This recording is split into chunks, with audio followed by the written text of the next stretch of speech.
오늘 하나님의 말씀 베드로전서 2장 1절에서 3절 말씀으로 말씀을 사모하라라고 하는 주제로 여러분들과 나누려고 합니다. 사람이 건강을 살필 때에 확인하는 것 중에 하나가 식욕입니다.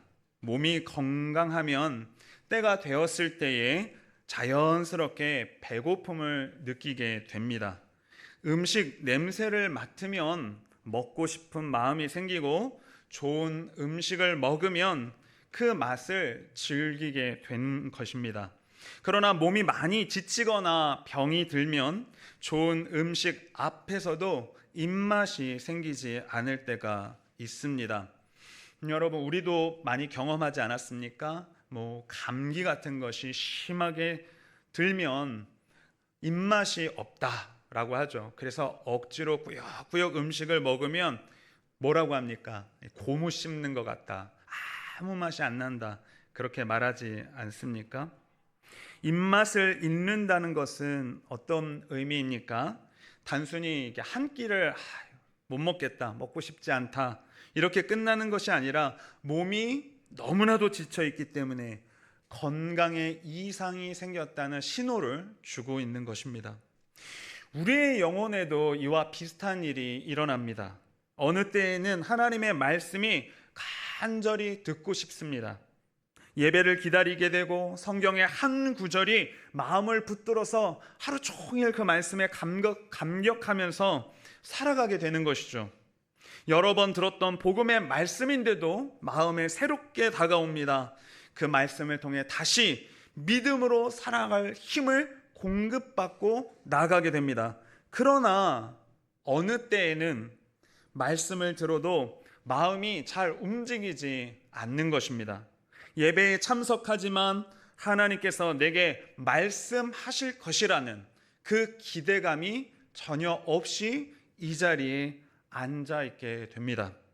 성경을 펴도 집중하기가 어렵고 말씀을 읽어야 한다는 생각은 있지만 마음이 세상 가운데 다른 곳에 가 있습니다. 말씀의 필요성을 모르는 것은 아닙니다. 말씀의 필요성을 다 알고 있습니다. 그런데 말씀을 듣고 있음에도 그 말씀이 귀하다고, 그 말씀이 달게 느껴지지 않는 그러한 상태를 경험하게 되는 것입니다. 몸의 입맛을 잃으면 우리의 건강 상태를 살펴보아야 하듯이 말씀을 향한 갈망이 우리의 마음 가운데에서 약해졌다면, 그 갈망이 희미해졌다면 우리의 영혼도 돌아보아야 하지 않겠습니까? 지금 우리는 하나님의 말씀을 어떻게 받아들이고 있습니까? 말씀을 생명의 양식으로 찾고 있습니까? 아니면 말씀 없이도 살아갈 수 있는 것처럼 하루하루 그렇게 살아가고 있지는 않습니까? 오늘 베드로가 전하는 말씀 앞에 우리의 영혼을 살펴보도록 하겠습니다. 첫 번째로 버려야 할 죄가 있습니다. 1절입니다. 그러므로 모든 악독과 모든 기만과 외식과 시기와 모든 비방하는 말을 버리고, 이 장은 그러므로라는 말로 시작을 하고 있습니다. 앞의 이야기와 이어지고 있다는 것입니다. 앞에서 베드로는 성도들이 살아있고 영원한 하나님의 말씀으로 거듭났다고 이야기합니다. 그리고 진리를 순종함으로써 그 영혼이 깨끗하게 되었다라고 이야기합니다. 마음으로 서로 뜨겁게 사랑하라고 권면하기까지 했습니다. 그렇기 때문에 2장 1절의 말씀은 새 생명을 얻기 위한 어떠한 조건들을, 이렇게 살면 너희들이 구원받을 거야 라고 이야기하는 것이 아닙니다. 이미 하나님의 말씀으로 거듭난 사람에게 나타나야 할 새로운 삶의 모습을 보여주고 있는 것입니다. 하나님의 사랑을 받은 사람은 이전에 익숙하게 살아왔던 옛 삶의 방식을 그대로 붙들고 살아갈 수 없습니다. 베드로는 우리가 버려야 할 5가지를 이야기해 줍니다. 악독과 기만과 외식과 시기와 비방입니다. 악독은 다른 사람을 향해 품은 악한 마음입니다. 상대방이 잘 되는 것 못 보는 마음입니다. 상대방의 유익보다는 실패를 바라고 그를 사랑하기보다는 그를 파괴하고 해치는 마음이 악독한 마음인 것입니다. 기만과 외식은 그 마음을 감추고 겉과 속이 다르게 만드는 태도입니다. 상대방을 위하는 것처럼 말은 하고 있지만 실제로 그 삶에서 자신의 유익만을 추구하고 있는 것이죠. 사랑하지 않으면서 사랑하는 것처럼 행동하는 것이 기만과 외식입니다. 용서하지 않았으면서 마치 아무 일도 없었던 것처럼 꾸미는 것이 기만과 외식인 것입니다. 시기는 다른 사람이 누리는 좋은 것들, 그것을 불편하게 여기는 마음입니다. 저 사람 왜 이렇게 잘 돼? 우리가 잘 아는 말이 있습니다. 사촌이 땅을 사면 배가 아프죠. 근데 요즘은 사촌이 사둔 주식이 오르면 배가 아프죠. 다른 사람이 인정받고 다른 사람이 사랑받는 것을 함께 기뻐하지 못하는 그 마음이 시기의 마음인 것입니다. 마음에 쌓인 악독과 시기는 결국 비방의 말로 흘러나오게 됩니다. 다른 사람의 약점을 끊임없이 들추고 그 사람이 없는 자리에서 좋지 않은 이야기들을 퍼뜨리기 시작합니다. 사실을 말하고 있다고, 나는 없는 얘기하는 것이 아니라고 그렇게 명분을 내세우지만 마음속 깊은 곳에는 상대방을 낮추려는 그 의도를 숨기고 이야기하는 것입니다. 이 죄들은 마음에서 시작되어서 우리의 관계 속에 들어가며 그 관계를 파괴하고 무너뜨리는 것입니다. 마침내 다른 사람을 해치는 말로 나타나게 됩니다.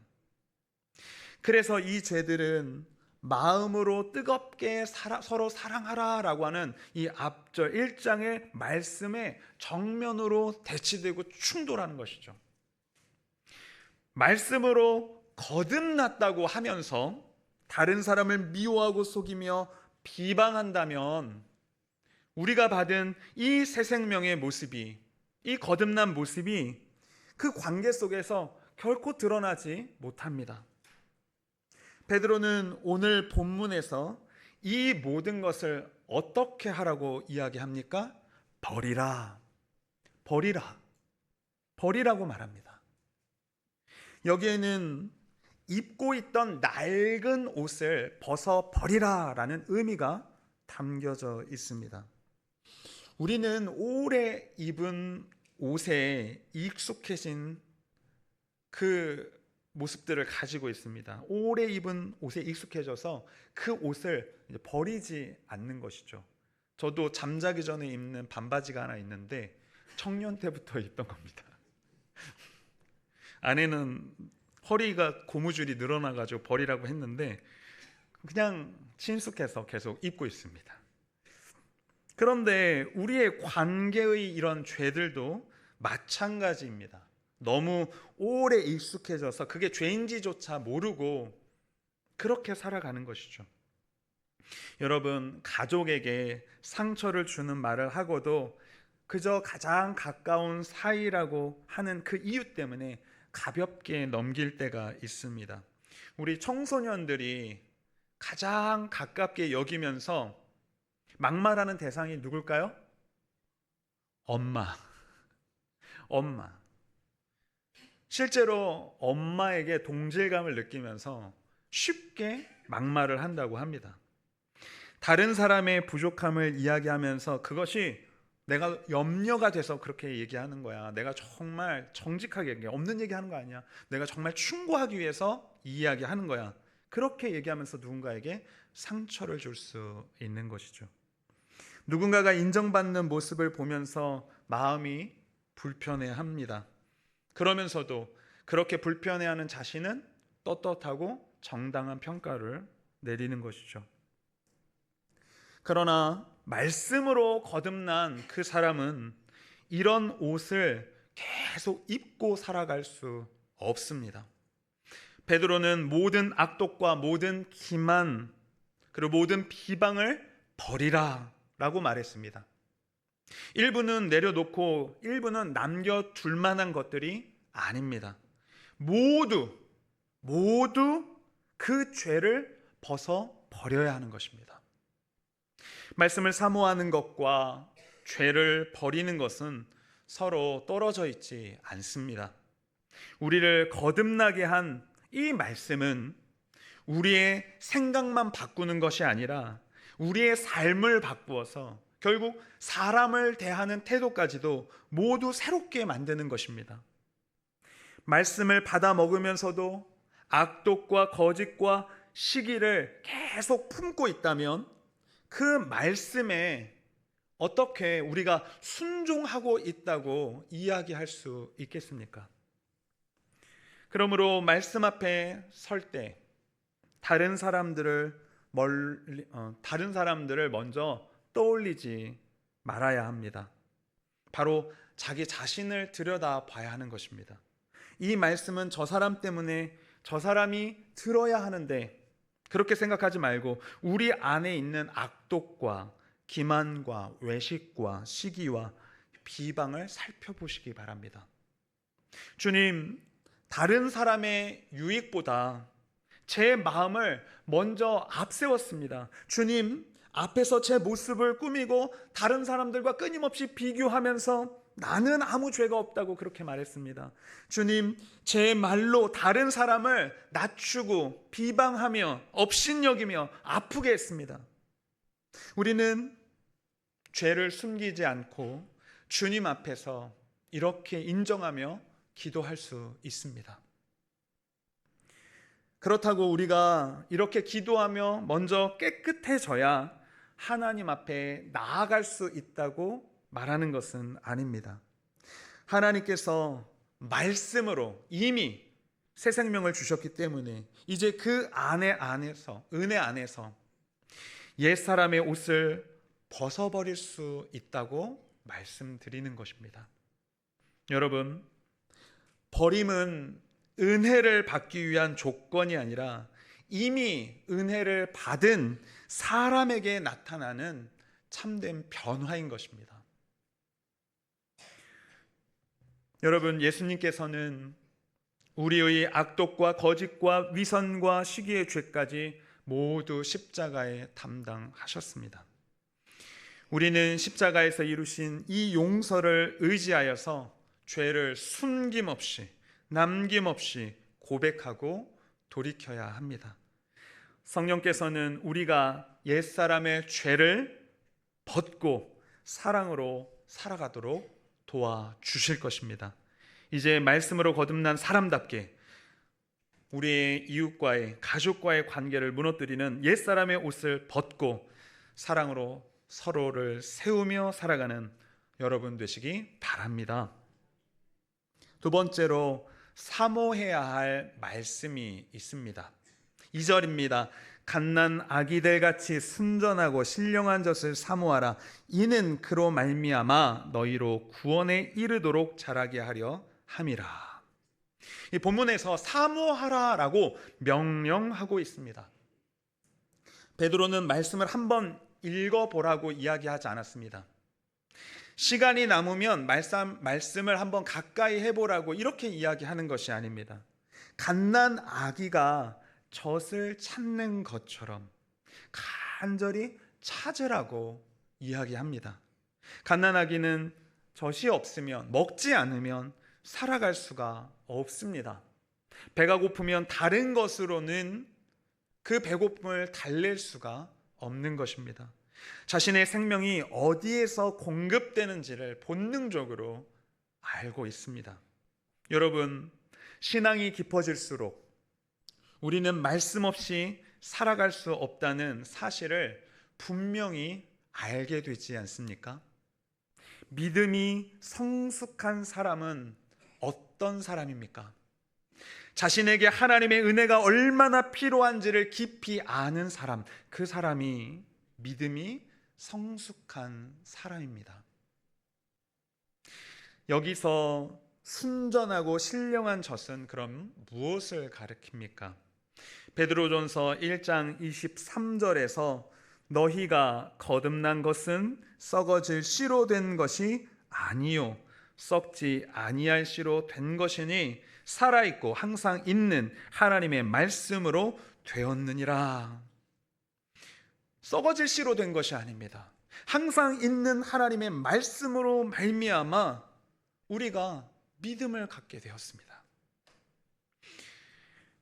베드로는 1장에서 성도들이 항상 있는 그 하나님의 말씀으로 거듭났다고 이야기합니다. 그리고 그 말씀이 바로 그들에게 전해진 복음이다 라고 선언합니다. 그러므로 순전하고 신령한 젖, 이것은 우리를 거듭나게 한 복음의 말씀입니다. 살아있고 영원한 하나님의 말씀, 그 복음이 우리에게 주어진 것입니다. 우리를 낳은 그 말씀이 우리를 먹이고 자라나게 만듭니다. 하나님께서는 복음의 말씀으로 우리에게 새 생명을 주신 뒤에 우리가 스스로 그냥 자라가도록 버려두지 않으셨습니다. 계속해서 우리에게 하나님의 말씀을 듣게 하시고 그 하나님의 말씀을 이해시키셔서 마음에 심으시고 그 마음으로부터 믿음이 생겨나게 만드셔서 다시금 하나님을 바라보게 만드셨습니다. 그 말씀을 끊임없이 우리에게 공급하십니다. 그 말씀으로 우리의 심령을 붙들고 우리의 믿음을 붙들어서 하나님 앞으로 날마다 나아가게 만들어 주셨습니다. 베드로는 그 말씀을 순전하다라고 표현합니다. 이 순전하다는 이 말은 섞이지 않았다, 속임이 없다라는 뜻이 담겨 있습니다. 이 1절의 기만과 2절의 이 순전함은 그래서 서로 반대가 됩니다. 사람의 말에는 속임이 있을 수 있습니다. 세상의 말에는 과장과 왜곡, 이기심, 욕망 이런 것들이 뒤범벅이 되어서 우리의 마음도 자신의 욕망을 따라 진실을 바꾸며 속임이 일어납니다. 그러나 하나님의 말씀에는 속임이 없습니다. 하나님의 말씀은 듣기 좋은 말로 우리를 속이지 않습니다. 우리의 욕망을 그대로 인정하는 것이 아닙니다. 하나님의 말씀이 우리에게 주어지면 감추고 싶은 모든 죄가 드러나고 잘못된 길을 하나님의 말씀으로 바로 잡고 그 하나님의 말씀이 우리의 상한 심령을 위로하고 죽어가는 영혼을 살리는 것입니다. 그렇기 때문에 말씀은 때로 우리를 아프게도 합니다. 그러나 그 아픔은 우리를 절망케 하고 좌절케 하고 우리를 완전히 무너뜨리는 아픔이 아니라 치료의 아픔입니다. 의사가 병든 부분을 정확하게 알려주지 않는다면, 그 부분을 도려내야 할 부분을 정확하게 도려내고 치료하지 않는다면, 아프니까 그냥 괜찮다고 하자, 그만하면 됐다고 하자, 덮어두자, 그렇게 한다면 의사의 의무를 다한 것이라고 볼 수 있겠습니까? 환자를 향한 그 애정과 사랑이 있다고 말할 수 있겠습니까? 하나님의 말씀은 우리의 영적인 상태를 드러내고 우리를 생명의 길로 인도하는 것이고 때로는 아픔이 뒤따를 수 있습니다. 사람에게는 맛을 분별하는 미각이 있습니다. 같은 음식을 먹어도 입맛이 살아있는 사람은 그 맛을 즐기지만 입맛을 잃어버린 사람은 좋은 음식을 주어도 그것을 맛있다고 달다고 전혀 느끼지 못합니다. 우리의 영혼에도 하나님의 선하심과 복음의 아름다움을 느끼는 미각, 감각이 있습니다. 이것을 영적인 미각, 영적 미각이라고 표현합니다. 성령께서 우리를 거듭나게 하시면 이제 알지 못했던 하나님의 선하심을 알아보는 것이죠. 전에는 성경을 읽었는데 이 오래된 이야기처럼 그냥 몸이 건조하게 다가왔습니다. 그런데 성령께서 우리를 거듭나게 하시고 은혜를 주시면 이 말씀을 향한 마음의 문이 활짝 열리고 그 말씀을 이해시켜 주시고 그 말씀을 통해서 감동케 하시는 것이죠. 그 말씀이 나를 살리는 생명의 말씀으로 다가오게 되는 것입니다. 이전에 알지 못했던 그 말씀 안의 진리가 맛있게, 달게, 쓰게 다가오는 것이죠. 여러분, 전에도 예수님께서 십자가에서 죽으셨다는 사실을 알고 있었습니다. 이제는 그 십자가가 나의 죄를 위해 오신 것이라고 너무나도 분명하고 생생하게 다가오게 되는 것이죠. 죄인을 용서하시는 하나님의 사랑이 그 말씀 안에서 느껴지는 것입니다. 그리스도의 의가 없이는 하나님 앞에 설 수 없다는 그 진리를 우리는 감격해하며 하나님 앞에 감사할 수밖에 없게 되는 것이죠. 말씀의 문장이 달라진 것입니까? 하나님의 말씀이 바뀌었기 때문에 우리에게 그런 감동이 오는 것입니까? 아닙니다. 말씀은 그대로입니다. 그런데 말씀을 받아들이는 우리의 마음이 새로워진 것입니다. 하나님께서 은혜를 주셔서 우리의 심령에 생명을 주셔서 우리를 변화시켜 주셨을 때 그 말씀이 우리에게 새롭게 다가오게 되는 것이죠. 그래서 시편 119편 103절에서 시편의 기자는 이렇게 고백합니다. 주의 말씀의 맛이 내게 어찌 그리 단지요 내 입에 꿀보다 더 다니이다. 말씀이 달다는 것은 언제나 듣기 편하고 기분 좋은 내용만 있다는 뜻은 아닙니다. 말씀은 우리의 죄를 책망하고 잘못된 길에서 돌이키게 만들어 줍니다. 때때로는 날카로운 메스와 같이 우리의 심령을 쪼개기는 것이죠. 때로는 내놓기 싫은 것, 그 죄악된 마음들을 다 쏟아놓게 만듭니다. 용서하기 싫은 사람 용서하게 만듭니다. 내 생각보다 하나님의 뜻을 더 중요하게 여기고 따르게 만들어 줍니다. 말씀을 달게 여기는 이유가 어디에 있습니까? 그 말씀 안에 우리를 살리시는 주님의 선하심이 있기 때문입니다. 책망하시는 말씀 속에서도 우리를 버리지 않으시고 십자가 위에서 보여주신 그 사랑이 있기 때문에 말씀이 너무나 달콤한 것이 아닙니까? 순종을 요구하시는 그 말씀 속에서도 생명의 길로 인도하시는 그 은혜가 있기 때문에 우리가 복종하고 때로는 진심으로 순종하지 않습니까? 그런데 그 순종의 길에 기쁨이 넘쳐나게 되는 것이죠. 그러나 이 영적인 미각은 세상의 자극에 익숙해지면 무뎌질 수 있습니다. 하나님의 말씀이 아니라 세상의 다른 것들을 섭취함으로써 말씀의 미각이, 영적인 미각이 마비되는 것이죠. 우리는 말씀보다 더 빠르게 마음을 채워주는 것들을 찾습니다. 불안할 때 영상을 보고, 외로울 때 사람들의 반응을 살피며 그들 곁에 있으려고 하고, 마음이 무너질 때 분주하고 다른 일거리를 찾아 몸이 바쁘게 움직이게 만듭니다. 그러면 아무 생각 안 하고 안정감이 든다는 것이죠. 이러한 것들은 잠시 마음을 평안하게 할 수도 있습니다. 그러나 그것이 영혼을 살릴 수는 없습니다.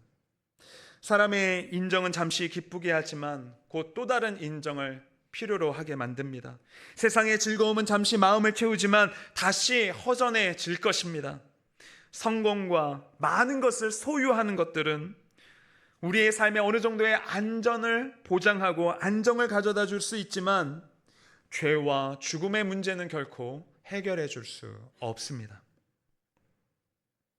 더 강하고 더 빠른 자극들을 계속 찾다 보면 조용히 들려오는 세밀한 주님의 말씀이, 잔잔히 우리의 심령 가운데 말씀하시는 그 하나님의 음성이 밋밋하게 느껴집니다.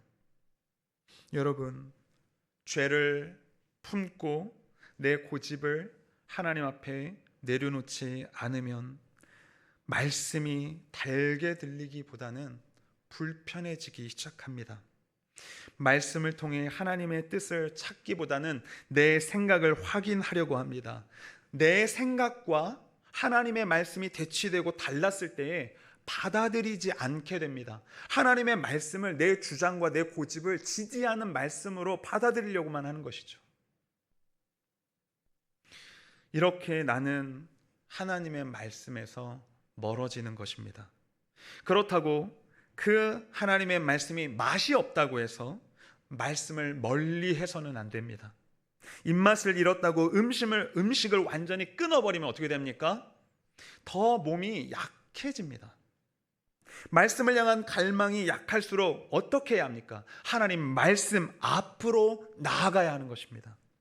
하나님, 세상의 것에 길들여진 제 마음을 새롭게 하여 주시옵소서. 말씀 속에 담긴 이 그리스도의 복음, 그 복음의 아름다움을 보게 하여 주시옵소서. 복음의 은혜를 다시 맛보게 하시고 말씀의 그 달콤함을 다시 회복시켜 주시옵소서. 이 영적인 미각을 회복시켜 주시옵소서. 우리는 그렇게 나아가야 하는 것이죠. 말씀을 사모한다는 것은 말씀 없이는 내가 바르게 생각할 수도 믿음으로 살 수 없다고 고백하는 것입니다. 하나님, 말씀이 없이는 내가 생각하는 것도, 내가 나아가는 인생의 계획도 의미가 없습니다. 내가 어떻게 하나님 뜻을 따라 살아갈 수 있겠습니까? 하나님의 말씀이 필요합니다. 우리의 경험이 언제나 옳은 기준이 되어주지 않습니다. 우리의 감정이 언제나 진실을 이야기하는 것이 아닙니다. 많은 사람이 선택하는 그 길이 항상 옳은 길이 아닙니다. 우리에게는 말씀이 필요합니다. 하나님의 말씀이 우리의 생각을 비추고 우리의 길을 보여주고 흔들리는 우리의 마음을 붙들어 주는 것입니다. 그래서 말씀을 펴기 전에 우리는 이렇게 기도해 볼 수 있습니다. 주님, 오늘 제게 말씀하여 주시옵소서. 제 생각을 확인하기 위해서 성경을 읽지 않게 하시고 말씀 앞에 겸손히 내 모든 생각 내려놓게 하여 주시옵소서. 감추고 있는 모든 죄를 들여다보게 하시고 순종해야 할 길을 알려주시옵소서. 말씀을 통해 예수 그리스도를 더욱 깊이 알게 하옵소서. 말씀을 펴기 전에 이렇게 기도하십시오. 여러분, 말씀을 사모하는 갈망이 생길 때까지 성경을 덮고 기다리시면 안 됩니다. 우리가 해야 할 것은 그 하나님을 향한, 말씀을 향한 갈망이 약하더라도 그 마음 그대로 가지고 나아가서 성경을 펴는 것입니다. 그렇게 나아가면 하나님께서 순전한 복음의 말씀으로 우리를 먹이시고 우리의 무뎌진 영적인 미각을 회복시켜 주실 것입니다. 마지막 세 번째로 자라게 하시는 은혜가 있습니다. 2절입니다. 아기들같이 순전하고 신령한 젖을 사모하라. 이는 그로 말미암아 너희로 구원에 이르도록 자라게 하려 함이라. 자라게 하려 함이라 라고 했습니다.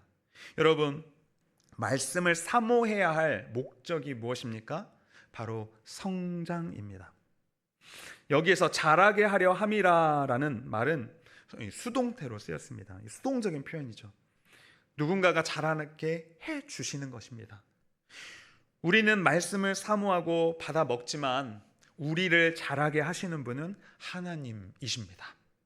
사람이 자신의 키를 의지로 자라게 할 수 없는 것처럼 영적인 성장도 우리의 힘만으로 만들어낼 수 있는 것이 아닙니다. 우리는 말씀을 읽고 듣고 묵상하며 나아갈 수 있습니다. 그러나 그 말씀을 믿음으로 자리 잡게 하고 우리의 성품, 우리의 영적인 변화를 일으켜 주시며 우리의 인생을 끝까지 붙잡고 가시는 분은 오직 하나님 한 분뿐이십니다. 신앙생활은 자기 개발이 아닙니다.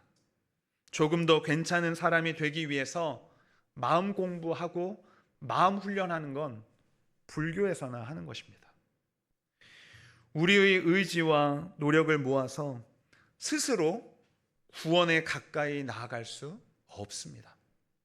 신앙생활은 하나님께서 말씀과 성령으로 우리를 변화시키는 은혜의 과정인 것입니다.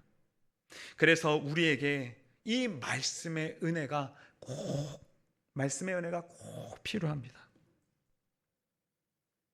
베드로는 구원에 이르도록 자라게 하려 함이라라고 말했습니다. 성도는 이미 구원을 받았습니다.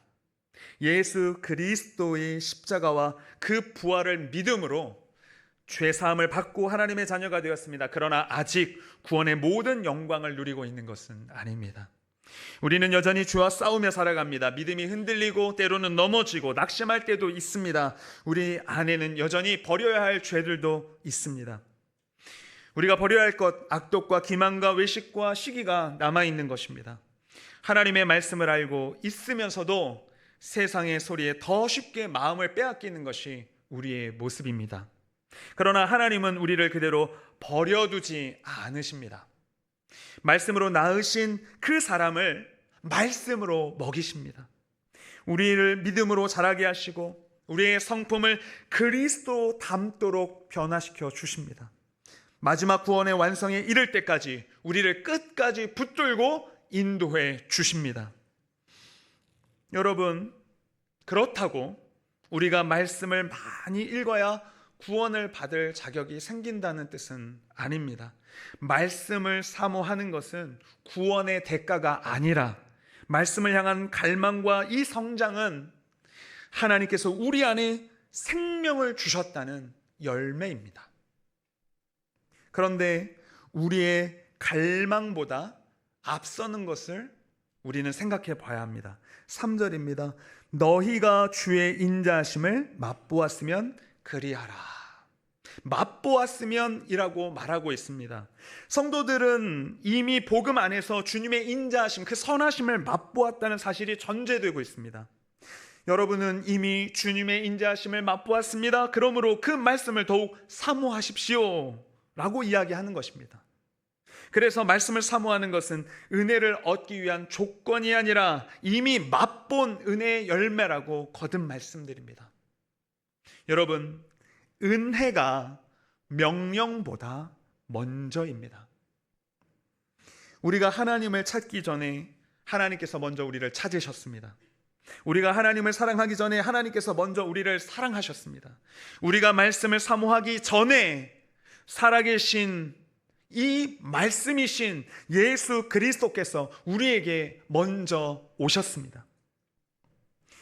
주님의 인자하심은 예수 그리스도 안에서 가장 분명하게 드러납니다. 예수님께서 죄로 죽었던 우리를 살리시기 위해 십자가를 지셨습니다. 우리 안에 있는 악독과 기만과 외식과 시기와 비방의 모든 죄를 짊어지셨습니다. 우리가 받아야 할 심판을 대신 받으시고 그 죽음을 이기시고 다시 살아나셨습니다. 우리가 먼저 주님께 나아간 것이 아니라 주님께서 먼저 우리를 찾아오셨다는 이 은혜를 누리시기 바랍니다. 우리는 이미 그 은혜를 맛본 사람들입니다. 주님의 은혜를 맛본 사람은 그것으로 만족하고 말씀을 떠나지 않습니다. 오히려 그 은혜를 더 깊이 누리기 위해 말씀을 찾고 또 찾습니다. 한번 맛본 은혜가 더 큰 갈망을 불러일으키는 것입니다. 말씀을 사모하기 때문에 은혜를 얻는 것이 아니라 이미 은혜를 맛보았기 때문에 말씀을 사모하며 갈망하며 찾을 수밖에 없는 것입니다. 베드로는 주님의 인자하심을 맛보았다고 말한 뒤에 이어지는 4절에서 이렇게 권면합니다. 사람에게는 버림바가 되었으나 하나님께는 택하심을 입은 보배로운 산돌이신 예수께 나아가. 예수께 나아가. 여러분, 말씀을 사모한다는 것은 결국 예수 그리스도께 나아가는 것입니다. 우리의 부족함을 숨기지 않고 주님께 나아가 생명을 공급받는 여러분 되시기 바랍니다. 말씀을 맺겠습니다. 사랑하는 성도 여러분, 우리의 형편은 서로 다르지만 우리를 살리고 새롭게 하시는 분은 예수 그리스도이십니다. 말씀을 향한 갈망이 크든 작든 그 메마른 마음을 가지고 주님께 나아갑시다. 우리 안에 남아있는 죄를 내려놓고 순전한 말씀을 사모하시기 바랍니다.